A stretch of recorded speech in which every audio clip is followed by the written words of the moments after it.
au titre des mesures normatives. Adoption des décrets d'application de la loi numéro 2022-38 du 3 janvier 2023 fixant le régime des zones économiques spéciales en République du Bénin. La dite loi a réorganisé le régime de ces zones économiques spéciales implantées dans notre pays. L'objectif poursuivi est de les rendre plus compétitives, attractives et pourvoyeuses d'emplois. Les textes d'application qui s'ensuivent participent de leur meilleure structuration et encadrement ainsi que des conditions d'éligibilité. Ils apportent également des réponses sur les avantages ou exonérations accordées en précisant les facilités qu'offrent l'État et les organes d'administration créés à cet effet. Il s'agit des décrets portant création, attribution, organisation et fonctionnement du comité d'agrément au sein des zones économiques spéciales, attribution, organisation et fonctionnement de l'autorité administrative des zones économiques spéciales, dispositions spéciales de simplification des formalités et procédures administratives dans les zones économiques spéciales, attribution, organisation et fonctionnement de l'autorité de régulation de la zone économique spéciale de Golo-Djigbe, puis des décrets fixant les conditions générales d'exercice des activités dans les zones économiques spéciales, la liste des différentes infrastructures, commodités et services publics à mettre en place par l'État au profit des zones économiques spéciales. Les ministres concernés en assureront l'application diligente. Sous cette même rubrique, le Conseil a adopté le décret portant reconnaissance d'utilité publique de 3 organisations non gouvernementales exerçant au Bénin, au titre des communications. En point 1, adoption de la stratégie nationale d'inclusion financière. Cette stratégie vise à corriger les défaillances du marché et à éliminer les barrières non marchandes freinant l'accès aux services financiers. Élaborée pour la période 2023-2027, elle constitue une réponse du gouvernement pour prendre en compte la population exclue du système financier formel.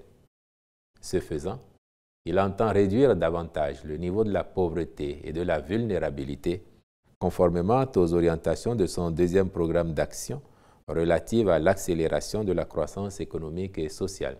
Aussi, la vision de la stratégie est telle qu'à l'horizon 2027, citation, les populations béninoises bénéficient d'une éducation financière et ont un accès sécurisé aux produits et services financiers adaptés dans un cadre légal et réglementaire adéquat. Fin de citation.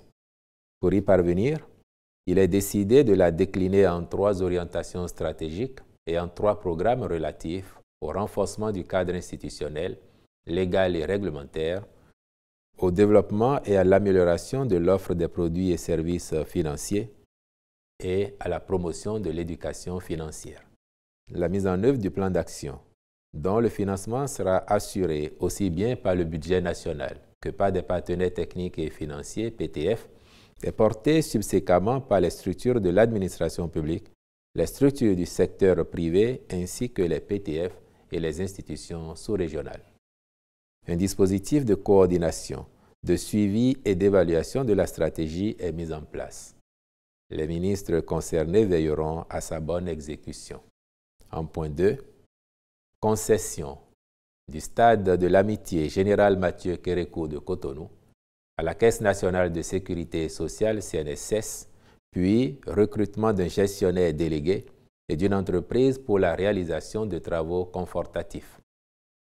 Cette mise en concession est conforme à l'option du gouvernement de concéder les infrastructures sportives aux grandes sociétés propriétaires de clubs et fait suite à la demande de la CNSS de disposer du dit stade pour les activités de son club professionnel, l'association sportive Cotonou Omnisport.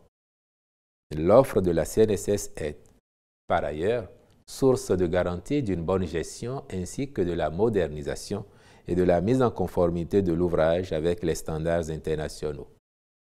Mais la gestion quotidienne d'une infrastructure sportive ne relevant pas du cœur de métier de la CNSS elle procédera au recrutement d'une entreprise spécialisée pour son exploitation et sa maintenance, à charge pour le concessionnaire d'en assurer la gestion efficiente sous la supervision du ministère des Sports, avec à l'appui un rapport annuel exhaustif au gouvernement. Par ailleurs, en plus de la réhabilitation du stade déjà effectuée par le gouvernement, quelques travaux confortatifs devront être réalisés. Il s'agit principalement de la construction d'un terrain annexe de football en gazon synthétique, d'une piste d'athlétisme de 8 couloirs, des aires de jeu de basketball, handball et volleyball, des terrains de tennis et d'une piscine olympique pour remplacer les aires de jeu démolies dans le cadre des travaux de construction de la galerie commerciale de Kouhounou. Le Conseil a donc marqué son approbation pour la signature d'une nouvelle convention de concession avec la CNSS en remplacement de celle relative au stade René Pleven.